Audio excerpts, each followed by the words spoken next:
अस्सलामुअलैकुम दोस्तों, pizza food secrets में आपको खुशामदीद है। आज मैं आप लोगों के लिए बीफ शामी कबाब की रेसिपी लेकर आई हूँ। ईद आ रही है तो मैंने सोचा आपके साथ ये रेसिपी शेयर करूँ। ये बहुत मज़ेदार और यूनिक तरीके से मैं बनाना बताऊंगी आपको। आप ये मेरी रेसिपी ज़रूर फॉलो करिएगा। मेरे कमेंट्स में बताइएगा कैसी बनी है। मेरे चैनल को सब्सक्राइब करें, लाइक करें, शेयर करें। आइए हम बीफ शामी कबाब बनाना स्टार्ट करते हैं। पतीली में मैंने पानी ले लिया है, तकरीबन 3 किलो पानी ले लिया है मैंने। और ये 1.5 किलो मैंने ये बीफ ले लिया है। ये बोनलेस है, ये 2-3 हड्डियां हैं इसमें, बाकी सारा बोटियां हैं। ये इसमें मैं डाल दूंगी। 1.5 किलो बीफ में मैंने 3 किलो पानी लिया है। और इसमें ये 2 बड़े प्याज काट के ये मैंने डाल दिए। 3 प्याज ये काट के ये डाल दूंगी। ये अदरक लहसुन है, ये एक बड़ी जो गटली होती है गुठली, एक वो है और अदरक है, तो ये इसमें जाएगा। इसमें 1 खाने का चम्मच धनिया पाउडर जाएगा।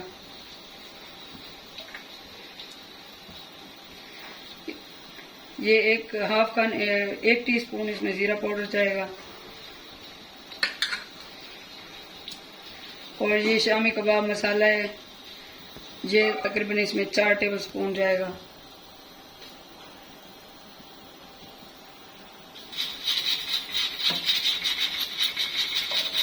ये मैंने दाल धो के रखी थी। ये 3 पाव दाल है, ये इसको भिगो के रखी थी मैंने।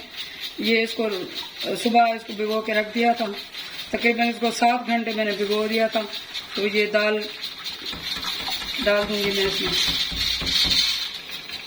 और इसको मैं ढक के पकने के लिए छोड़ दूंगी। बीच बीच में आपको दिखाती भी रहूंगी ये किस तरह से पक रहा है। तो फिर मिलते हैं आपसे।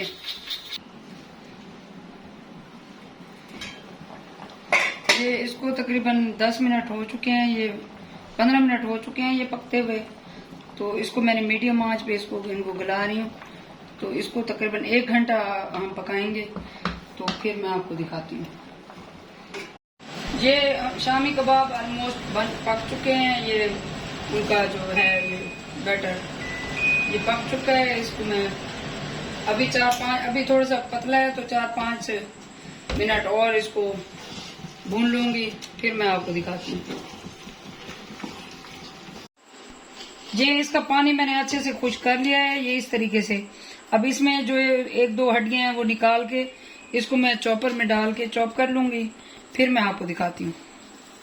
इनको ये मैंने अच्छे तरीके से चॉप कर लिया है। ये इस तरह ये चॉपर में डाल के इस तरह से ये चॉप कर लिया अच्छे से। मैंने हाथ अच्छे से धो लिए हैं साबुन से। तो अब इसमें मैं ये तकरीबन 4-5 खाने ऑयल के डाल दूंगी, खाने के चम्मच।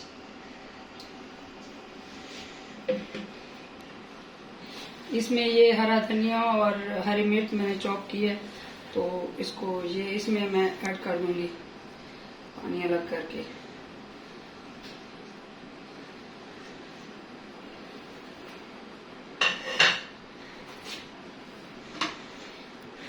ये 3 बड़ी प्याज को चॉप कर लिया है और इसका पानी भी निकाल लिया है, तो इसको मैं इसमें ऐड कर दूंगी।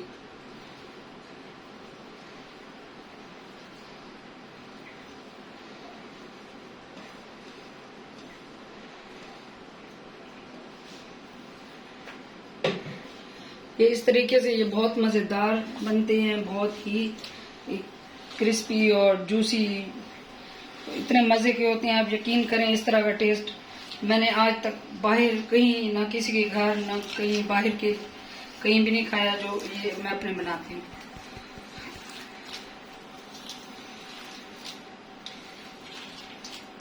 ये इसी तरह ये 3-4 अंडे मैं ऐड कर लूंगी।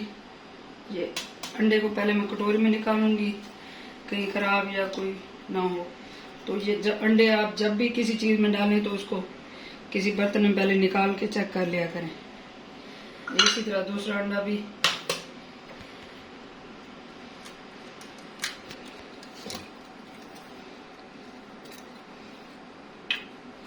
ये इसमें जाएगा। तकरीबन 4 अंडे मैं इसमें ऐड करूंगी। ये 1.5 किलो बीफ का शामी कबाब ने है, 1.5 किलो बीफ और 3 पाव जो है वो चने की दाल, तो ये बने तकरीबन 2.25 किलो। उसका ये मैंने शामी कबाब बनाए हैं। इसमें 4 अंडे जाएंगे।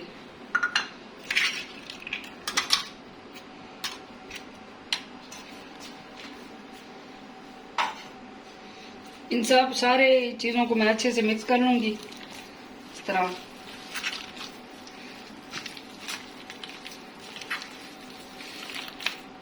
ऊपर नीचे तक सारा मैं मिक्स कर लूंगी।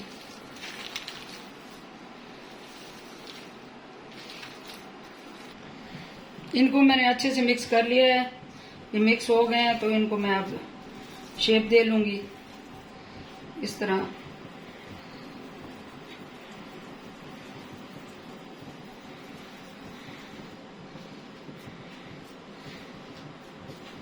ये इस तरीके से इनको शेप दे लूंगी। ये ऐसे सारे मैं ऐसे ही बना लूंगी।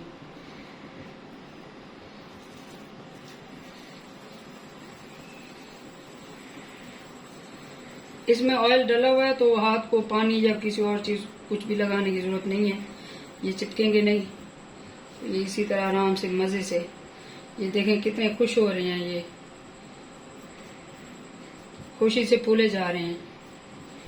ये इस तरीके से मैं बना लूंगी।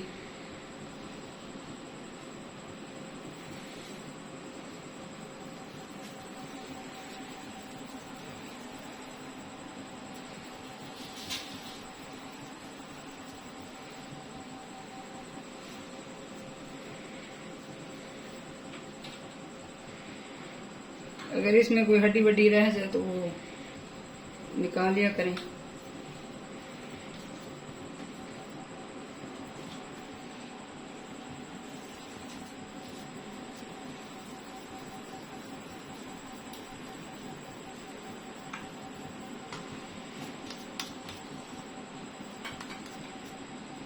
इस तरीके से ये बीफ शामी कबाब हैं, बहुत मजे के बनते हैं और इस तरीके से तो बहुत ही लाजवाब बनते हैं। इनका जो टेस्ट होता है वो कमाल का होता है। जब कोई कुछ ना हो घर में, ऐसे अचानक से मेहमान आ जाते हैं तो ये बना के रखें और इस परेशानी से बचें कि अब मेहमान आ गए तो उनको क्या खिलाएं। तो फौरन फ्रीजर से ये निकालें और फ्राई करके चाय के साथ ये सर्व करें। मेहमान भी खुश और आप भी परेशानी से बच जाएंगे।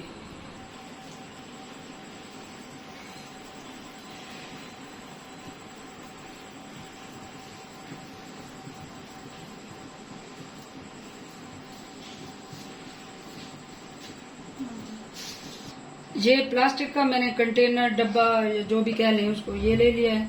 इसको मैं ये स्टोर करने के लिए इस तरीके से ये रख दूंगी।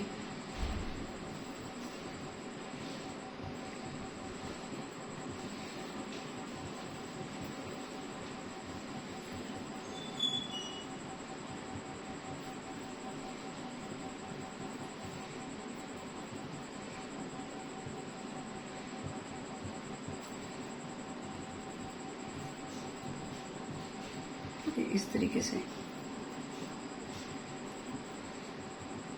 इसमें ऑयल डला हुआ है तो ये आपस में चिपकेंगे नहीं।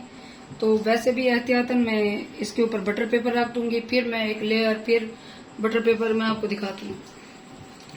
ये इस तरीके से बटर पेपर रख के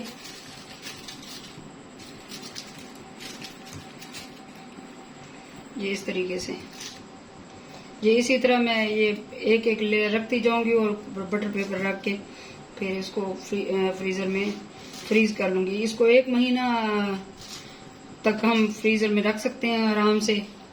ये 1 महीने तक इनका टेस्ट ऐसे ही रहेगा।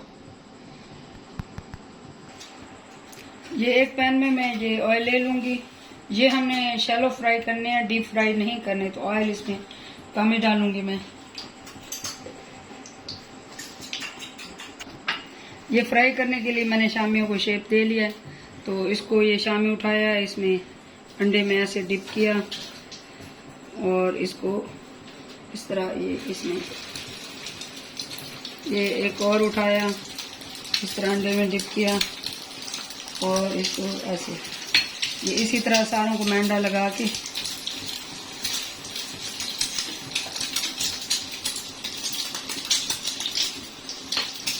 इसी तरह मैं रखती जाऊंगी।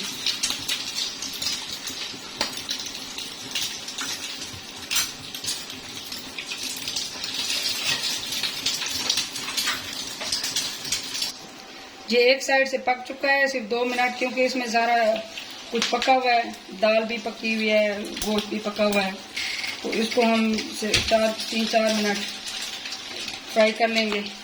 ये एक साइड को तकरीबन 1.5-2 मिनट हुए हैं। ये देखें कितने बेहतरीन किस्म की बेहतरीन तरीके से ये पके हुए हैं। इसी तरह मैं सारों को चेंज कर लूँगी, सारों की साइड। जो अच्छे से फ्राई हो चुके हैं, इसको मैं अब ये निकाल लूँगी। मैंने एक और डाला था, उसकी साइड चेंज कर लूँगी और इनको हो गए हैं अच्छे से, इनको निकाल लूँगी। इनको बस 3 से 4 मिनट लगते हैं इसको फ्राई करने में। अगर फ्रीज़र में पड़े हैं तो आप उसको 1 मिनट 2 मिनट के लिए निकाल के रखते हैं, या वैसे ही तल लें तो वो भी ऐसे 4-5 मिनट लग जाएंगे। ये फ्राई हो चुकी हैं, ये बहुत मज़ेदार इनका कलर है, बहुत ही खूबसूरत, खुशबू भी अच्छी है, खाने में तो लाजवाब कमाल। अगर आप ये खा लें तो फिर आप कहीं और की शामी कबाब नहीं खाएंगे, कहेंगे बस यही हो। इसी तरीके से बनाएं, मेहमानों को दें, अपनी तारीफ करवाएं, खुद खाएं, घर वालों को खिलाएं। तो ये बहुत मज़ेदार बने हैं, क्रिस्पी और जूसी अंदर से। मेरी ये रेसिपी ज़रूर फॉलो करें। इसको आप पुदीने की रायता, पुदीने का या ज़ीरे का, या जिसके साथ आप लोगों को पसंद हो उसके साथ भी खा सकते हैं। पराठे के साथ, चाय के साथ, स्नैक्स के तौर पे शाम की चाय के साथ खाएं, जैसे भी आपका दिल करे। ये मेरे पास अभी ये रायता अवेलेबल नहीं था, तो मेरे पास ये केचप है, तो मेरे बच्चों को केचप पसंद है, तो मैं ये इस तरह सर्व करूँगी। ये मेरी रेसिपी ज़रूर ट्राई करें आप, और मुझे कमेंट्स में बताएं ये कैसे बने हैं। मेरे चैनल को सब्सक्राइब करें, लाइक करें, शेयर करें और मुझे दुआ में याद रखें। अल्लाह हाफ़िज़।